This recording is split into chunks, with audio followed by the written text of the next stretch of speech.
Witam i znowu sklep Pióroteka uprzejmie wypożyczył mi nowość, tym razem Parker 51 Deluxe, takim oto sprzedawany pudełku, zresztą takim samym jak model, który pokazywałem 2 tygodnie temu.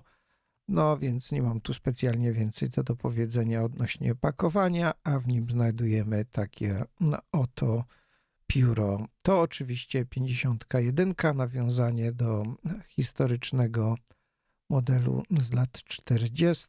To jest model Deluxe, który ma taką oto wykonaną z mosiądzu skówkę zdobioną takimi głębieniami wzdłuż jej jakby długości. Ten sam klips, pierścień na dole, no i złocenia, które są tutaj na tej skówce. Bardzo przypomina mi ta skówka właśnie starą. Tutaj mamy jewel na górze słynny i tak samo jak w poprzednim modelu ta skówka nie jest do końca szczelna. Tak wyglądają pierścienie na górze, no a kształt z drugiej strony korpusu wykonanego z żywicy jest identyczny, jak w starej 51, jak w tej poprzednio pokazywanej. Tu mamy sekcję zakończoną takim płaskim pierścieniem i gwintem, no i stalówkę, i w tym modelu jest to stalówka z 18-karatowego złota, w odróżnieniu od poprzedniego modelu, gdzie była to stalowa stalówka. Tutaj widać wykończenia tej sekcji. Bardzo dobrze tam jest wszystko wypolerowane, nie ma żadnych problemów. Odkręca się skówkę mniej więcej jeden pełny obrót i tak można ją zdjąć. No i pióro ma długą tą sekcję, w związku z tym można trzymać, gdzie człowiek sobie wymarzy, a gwint niespecjalnie przeszkadza w trzymaniu. Oczywiście jak poprzedni model, a nie tak jak poprzednie modele 51, ten jest zasilany konwerterem i nabojami. Pióro jest doskonale wyważone, ale założona skówka, która troszkę tam więcej waży, no mnie lekko zaburza tą komfort trzymania tego pióra i moim zdaniem zakładanie skówki nie jest tu specjalnie potrzebne. Czas na porównania. Oczywiście Parker Duofold, Sonet, ramy Safari Pelikan 140. No i to pióro jest mniej więcej długości Soneta. Tutaj troszkę poprawiłem to ustawienie, bo pod innym kątem wydawało się, że jest dłuższe. Niestety nie jest dłuższe od Soneta, a po zdjęciu skówki też widać, że i w tym wypadku jest krótsze od Soneta, a dłuższe od Pelikana 140.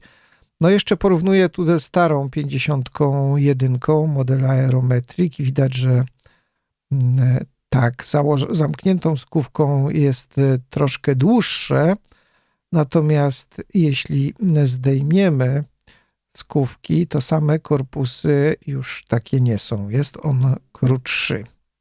Jak tutaj widać, sekcja w starej 51 była ciut dłuższa, ale właściwie profil ten sam.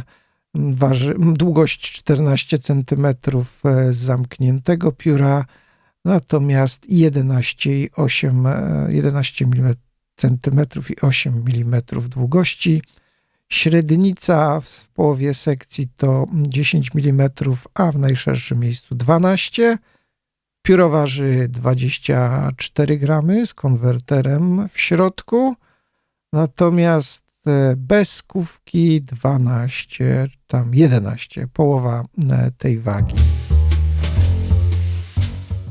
Stalówka oczywiście złota, jak już wcześniej wspomniałem. Tutaj też nie mam żadnych uwag do jej zeszlifowania. Wszystko jest bardzo dobrze zrobione. Pisanie niezależnie od kierunku pisania nie wykazuje żadnego drapania. Jest to twarda stalówka, dociśnięcie tutaj niewiele atramentu więcej podaje. Przepływ bardzo dobry, bez nacisku. Tutaj nie ma żadnych problemów, żeby atrament się przedostawał na papier. Tak więc pisanie wszystko jest w najlepszym porządku. Jest to pióro na pewno podobające się części nie spodoba się i sam sposób zasilania, już takie uwagi były. Natomiast to jest jakie jest i albo się na nie zdecydujemy, albo nie. Jest to pewna kontynuacja, a nie kopia poprzedniego modelu, także trzeba mieć to na uwadze. Naprawdę jakość wykonania jest tu bardzo dobra. Mnie się tym piórem świetnie pisało, natomiast miałem je bardzo krótko i nie jestem w stanie ocenić w dłuższym czasie, jak się sprawuje. Dziękuję za uwagę.